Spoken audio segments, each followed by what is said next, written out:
reunión de la UNASUR, justamente pronunciándose porque Evo Morales corrió riesgo su vida, porque muchos países de Europa, por un rumor infundado, no querían que transiten por su espacio aéreo, una situación muy compleja.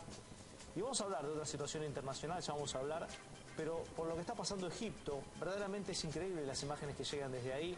Egipto que sigue la represión, recordemos que hubo un golpe de Estado la semana pasada y que a partir de ahí uno pensaba que iba a cesar la violencia, pero por el contrario, el ejército islamita dejó al menos 50 muertos y más de 400 heridos. Horacio Calderón es un prestigioso analista internacional, está hoy con nosotros. Gracias por estar acá, Horacio. Un placer, como siempre, Rodo. Bueno, gracias por venir. Explicarnos un poquito de qué se trata, qué es lo que pasa en Egipto. Bueno, en Egipto, esto es un golpe de Estado, técnicamente hablando, no se puede hablar de otra cosa, de un presidente elegido democráticamente, pero que él en sí no es democrático porque evidentemente representa a un sector extremista de la comunidad islámica del país. Pero evidentemente, si lo dejó acceder al poder a través de elecciones, realmente la manera de derrocarlo no era esta. Claro. Más allá de un año de gobierno. Es decir, más allá de cuál sea la ideología de uno, la posición de uno con respecto a la hermandad musulmana. Por otra parte, ha sido un golpe de Estado atípico. Estamos acostumbrados a los golpes de Estado acá, en otros lugares, África, etcétera. Uno se despierta, se acuesta con la marcha, tanques en la calle, etcétera. Esto fue precedido por una serie de manifestaciones masivas que llegaron prácticamente a una cantidad exorbitante de alrededor de 20 millones de personas protestando en la calle. Sí, pero también se vio cuando salía el general a anunciar justamente... Sí. Exactamente. Festejos en la calle como... Claro, si hubiesen ganado un mundial. El tema es el siguiente, es decir, no hay 20 millones en la calle, claro, en Egipto, reclamando por cuestiones de orden democrático o exclusivamente religioso, etcétera. Una gran cantidad, yo diría que una abrumadora cantidad de la gente que salió a protestar es porque el presidente en ejercicio hasta ese momento, hasta el momento del golpe, Mohamed Morsi, no llegó a satisfacer las necesidades mínimas de la población. Es decir, Egipto está, o estaba, y continúa, y va a continuar cada vez peor, al borde de un colapso socioeconómico. Porque si para la Argentina la comida básica es un churrasco, para que pueda comprarlo obviamente, ¿no? En Egipto lo más importante es un pedazo de pan, es tener un pan en la mesa. Es decir, el pan en Egipto equivale a lo mejor un churrasco para nosotros. Para que se den una idea más o menos de... Sí, la comparación. Ahora, ¿qué sucede? Ese pan que está en Egipto no escasea. ¿Por qué escasea? Porque no tienen divisas para importar trigo. Y a pesar de ser un país con un enorme territorio, no tiene tierras arables suficientes como para autoabastecerse de esta materia. Esas manifestaciones tan grandes como las que describís, ¿eran espontáneas, eran movilizaciones partidarias políticas, era por cuestiones socioeconómicas, eran por cuestiones políticas? Yo creo que la raíz, lo que ha motivado a que tanta gente se movilice en la calle, tiene que ver mucho con la escasez de comida, sobre todo comida, digo yo, pan, ¿no? Que estamos hablando de algo que nosotros tenemos como una cosa totalmente secundaria, allá central, y combustible, ¿no? Ahora, obviamente, detrás de todo esto hay intereses políticos, no solamente domésticos, sino también regionales. Y para el televidente que a lo mejor no conozca o no recuerde esto, en Egipto, desde que el coronel Gamal Abdel Nasser, o Gamal, como se lo dice a veces mal en castellano, tomó el poder en el año 1952, inaugurando la República Moderna de Egipto, luego del derrocamiento del rey Farouk, quien gobernaba en ese momento, un rey vinculado a los intereses de Occidente, hasta el presente, existe en Egipto una rivalidad sangrienta entre el sector laico representado por las Fuerzas Armadas y los sectores islamistas que alternativamente han intentado modificar el régimen político del país, sin resultado. ¿Por qué sin resultado? Porque las Fuerzas Armadas, a través de todas estas décadas, han logrado retener en sus manos prácticamente la totalidad de los resortes del poder económico del país. ¿No? Y la situación, muy por el contrario, que uno dice, bueno, golpe de Estado, si pedían que se vaya Morsi del poder, uno dice, bueno, se va a tranquilizar. Muy por el contrario, no pasó así. No, la situación obviamente va va a empeorar. Una escalada, ¿no? De Exacto, violencia. una escalada de violencia, y hay que ver que es interesante esto, ¿no? Se describe a la hermandad musulmana como un islamismo moderado. Sí. Pero Lo es más o menos en Egipto, en otros países muy violento. Pero entre la multitud que se ha manifestado contra Mohamed Morsi están los miembros del partido Al-Nur, que son salafistas, o sea, que son más extremistas que la hermandad musulmana, Claro. por ejemplo.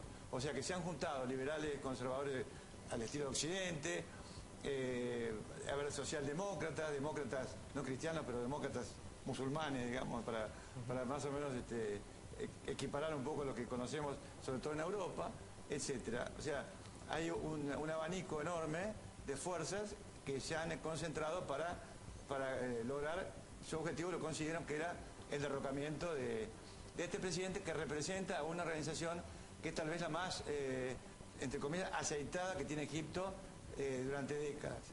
Porque además ha realizado una tarea social que le permite llegar a la raíz popular, o sea, la raíz del pueblo, ¿no? Como pasa con Hamas en la Franja de Gaza, Sí. históricamente, por eso ganó las elecciones de tantos años, como pasa con el Hezbollah en el Líbano. Claro. Se han preocupado mucho por lo social, sin hacer, por supuesto, ningún tipo de conexión. Lo mismo pasaba con los cárteles de la droga en Colombia, ¿no? Que tenían una profunda tarea social, y eso les permitía llegar a tener una cuota importante de poder, sin hacer, por supuesto, comparaciones odiosas. Claro, recién hablábamos de las movilizaciones para derrocar al presidente, ahora hay movilizaciones para defender, digamos, al presidente derrocado. Estas otras movilizaciones también son tan populares como las otras, menos, ¿tienen qué motivaciones? Bueno, las motivaciones que tienen, obviamente, es poco probable que lo logren, restaurar en la presidencia al presidente derrocado. Eso yo lo veo es posible, pero poco probable, ¿no? Ahora, ¿qué sucede? Con este golpe de Estado, la hermandad musulmana ha quedado debilitada. Y así como años atrás hubo personalidades, gente importantísima y cuadros que se le fueron, bueno, ahora está ocurriendo lo mismo. Entonces vamos a ver un sector radicalizado que va a querer continuar los disturbios y las protestas, que yo estimo esto no se van a agotar por lo menos por este año, ¿no? Y sectores menos radicales que van a intentar reinsertarse en el proceso político, aunque sea al margen de esta hoja de ruta o roadmap, como se está hablando en este momento, bueno, mirando hacia la posibilidad de llegar a algún acuerdo en un futuro. De hecho, los militares durante la última etapa jugaron tras las bambalinas con la esperanza de que la hermandad musulmana pudiera encaminar las cosas sin salirse, por supuesto, del marco institucional que las mismas Fuerzas Armadas permiten al poder civil en este país. Horacio, quiero preguntarte por otro tema y que obviamente ha afectado, hablábamos recién de la situación por la que tuvo que pasar Evo Morales con el tema de Edward Snowden, este hombre que quiere Estados Unidos repatriarlo, quiere extraditarlo, y que Rusia hasta acá le ha dicho que no, y que ahora, bueno, se presenta una situación muy compleja, porque Europa que negó, ¿no? Por una situación media perversa, ¿no? Porque Sí. Estados Unidos, que espió a Europa y que Europa lo reconoce, de alguna manera protegió de esta manera, impidiéndole a Evo Morales de que transite por sus cielos, porque decían que creían y tenían la información de que este espía, conocido como el Topo, iba arriba del avión.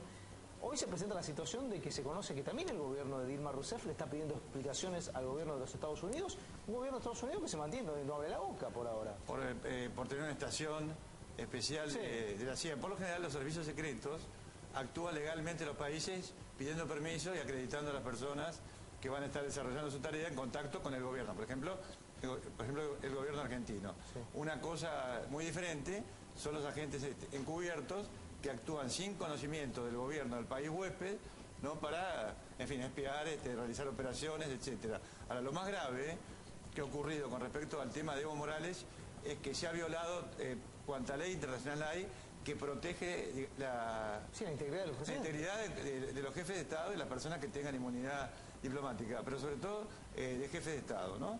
No importa si es Evo Morales, sea Nicolás Maduro, Cristina Fernández de Kirchner, un presidente europeo, un presidente de África. Es decir, gozan de inmunidad diplomática, y lo que han hecho los países europeos que negaron el sobrevuelo es, hacer al presidente, al jefe de Estado, correr el riesgo de que ese avión pueda caerse, porque al no tener, a lo mejor al agotarse combustible, etcétera, no tener una pista de aterrizaje. Claro. Bueno, de cualquier manera, negar el espacio aéreo a un presidente acreditado es obviamente un delito, es una violación del derecho internacional. ¿Y en el caso del reclamo de Brasil? En el caso del reclamo de Brasil, bueno, yo creo que el espionaje existe en todo el mundo. Seguramente hay espías de Brasil en la Argentina, nosotros también tendremos, en fin. O sea, el espionaje es algo que... Pero este reclamo que le hace al gobierno de Obama, ¿no? Bueno, es legítimo, pero es legítimo porque ha tomado el Estado público y porque al gobierno de Brasil conviene también efectuar el reclamo, que es justo, aclaremos, ¿no? Sí. Que es totalmente justo. Pero el espionaje existe. La inteligencia, la contrainteligencia. Como existe el espionaje, también existe el asilo político y un país tiene derecho. Un país no, tal cual. Tiene derecho a dar asilo. Pero no cabe ninguna duda, ¿no? O sea, la verdad, los Estados Unidos impidiendo dar asilo es llamativo. Claro, hay que ver que es para Estados Unidos es traición a la patria que un miembro de su país, un ciudadano, devele secretos de Estado, ¿no? Pienso que nosotros pensaríamos más o menos igual. Si nos enteramos que un fulano de tal va y publica, no sé, en cualquier país del mundo, secretos de Estado, ¿de qué diríamos nosotros? No, claro. Ahora, el problema radica en otra cuestión. Primero, la cuestión de lo que se hizo con Evo Morales, que es incalificable, primer punto.